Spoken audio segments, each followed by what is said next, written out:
সিঁদুরের মূল্য ২৮ নম্বর পর্বটি দেখতে হলে আমাদের চ্যানেলটি সাবস্ক্রাইব করে এবং সম্পূর্ণ ভিডিওটি না টেনে দেখতে থাকুন। মিশ্রি রাস্তায় দাঁড়িয়ে রিকশা থামানোর চেষ্টা করছে। হঠাৎ এক মেয়ের কটাক্ষ, এই মিশ্রি, আজ তোমার বিয়ে, অথচ তুমি দাঁড়িয়ে আছো রাস্তায় রিকশা ডাকছ। তোমাকে হাই বলতেও মন চাইছে না, বরং করুণা হচ্ছে। তোমার সাজগোজটা নিজেই করেছ, তাই না?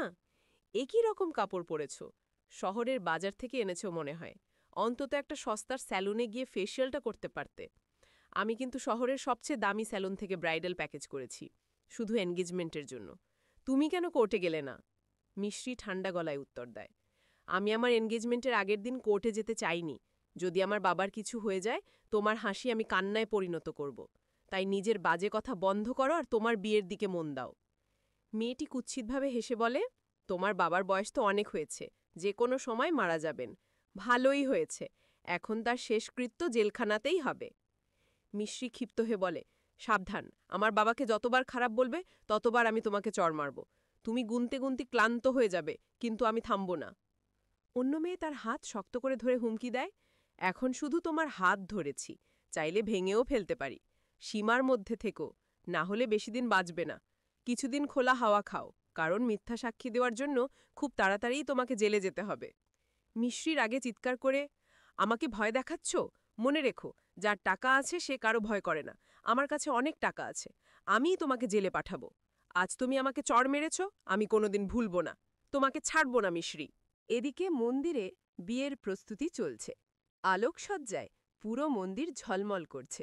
একজন বলে, দেখো কত সুন্দর সাজানো হয়েছে, পুরোটাই বিনামূল্যে হয়েছে, শুধু একটা ডিজে থাকলেই হতো। অন্যজন রাগ করে, চুপ করো, সোজা দাঁড়াও, শিগগির বিয়ে শেষ করতে হবে, তারপর দাদিকেও সামলাতে হবে। কেউ একজন পরামর্শ দেয়, বউয়ের মাথায় একটা ওড়না দাও, মুখ ঢাকা থাকবে, দাদির সামনে কোনো সমস্যা হবে না। সবাই খুশি হয়ে মন্দিরে প্রবেশ করে।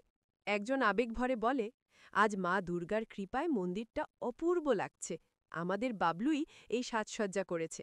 আর একজন মজা করে বলে, আসলে আমি তাজমহল বুক করতে চেয়েছিলাম, কিন্তু তারিখ পাইনি। সবাই অদ্ভুত আনন্দে আছে। তারা অপেক্ষা করছে অর্পণ অর্থাৎ অর্জুন ও অনুর জন্য। হঠাৎ দাদি এসে বলে, অনু, তুমি অনেক সুন্দর লাগছ, কিন্তু অর্পণ কোথায়, এখনও আসেনি কেন? অন্যরা বলে, হয়তো ট্রাফিকের জন্য দেরি হচ্ছে, আমি ফোন করছি। ফোন কেটে যায় বারবার। এদিকে প্রীতিকও আসতে দেরি করছে। প্রহসনের মতো পরিস্থিতি তৈরি হয়। প্রীতিক ভয়ে ভাবে, যদি সত্যি বলে দিই তাহলে স্যার আমাকে মেরে ফেলবে, আবার না বললেও এরা আমাকে ছাড়বে না, আমি কাকে বাঁচাবো? পাল্লা দিতে দিতে একসময় পুরোহিত মন্ত্রপাঠ শুরু করে। সবাইকে বসতে বলা হয়। আজ অর্পণ আর অনু এক হয়ে যাবে, এই সম্পর্ক রাম সীতার মতো পবিত্র। সবাই আবেগে আপ্লুত। ১৫ বছরের প্রতীক্ষার অবসান হতে চলেছে। অবশেষে অর্পণ আর অনু মালা বদল করে, সবাই হাততালি দেয়। মায়ের চোখে জল, আজ আমার স্বাদ পূর্ণ হল, এমন দিনে চলে গেলে আর কোনো দুঃখ থাকবে না। তাকে থামিয়ে সবাই বলে, না মা, তুমি আমাদের জন্য অনেক মূল্যবান, তুমি এমন কথা বলো না। ঠিক তখনই হঠাৎ করেই পর্দার আড়ালের সত্যি বেরিয়ে আসে। অর্পণা অনুর বিয়ে আসলে একটি চুক্তির বিয়ে। আদালতের মামলায় সহায়তার বিনিময়ে এই চুক্তি হয়েছিল। উভয় পক্ষ শর্ত মেনে নিয়েছিল যে ১ বছর পর এই সম্পর্ক স্বয়ংক্রিয়ভাবে ভেঙে যাবে। অর্পণ মনে মনে ভাবে, আমি প্রতিশ্রুতি দিয়েছিলাম একসাথে থাকার অনু, কিন্তু ভাগ্য আমাদের পথ বদলে দিয়েছে। দুঃখিত, আমাকে প্রতিশ্রুতি ভাঙতে হলো। হঠাৎ পরিবারের সবাই জানতে পারে, তাহলে গোপনে বিয়ে করে নিয়েছ? এটা কোনোভাবেই মেনে নেওয়া যাবে না। তো বন্ধুরা, ভিডিওটি কেমন লাগলো? ভালো লাগলে কমেন্ট করে জানিয়ে দিন।